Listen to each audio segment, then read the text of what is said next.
Every parent knows the first year with a baby is both challenging and exciting. Your baby cries all the time, goes nah, grabs their ears, and you have no idea what any of this means. Luckily, some experts have decoded this unique baby language, and I'm here to share the clues you'll need to figure out what your little bundle of joy is trying to say. Let's start with the way your baby cries.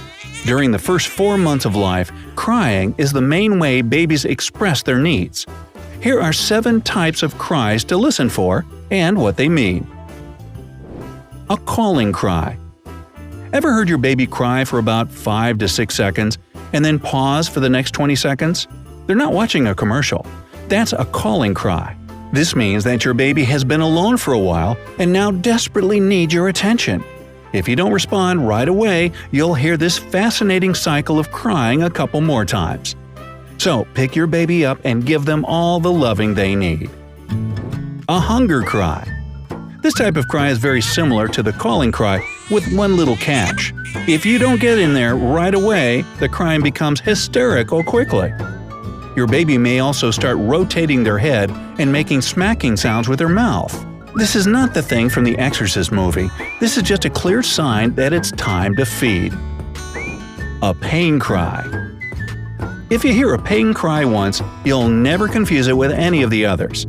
This crying is flat and constant, but small hysterical outbursts mean the pain is increasing, and you should call the doctor as soon as possible. This type of crying is also very loud, unless your baby isn't strong enough to make loud noises. A physiological cry.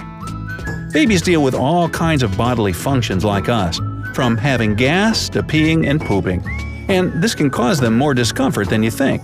Thankfully, babies usually let you know right away by whining and squeaking as they cry. Shh, a sleep cry. Sleep is another problem for babies. Sometimes they just can't. I can relate. You know that old saying that goes, "I slept like a baby," meaning calm and peaceful all night long? Well, it really means, I slept and then I woke up every 2 hours and cried. Yeah, well in this case, their crying sounds like an offended and smooth whining, followed by loads of yawning. Sleepy babies also tend to rub their eyes and ears, so you can look out for these red flags as well. A discomfort cry. This crying sounds very irritated.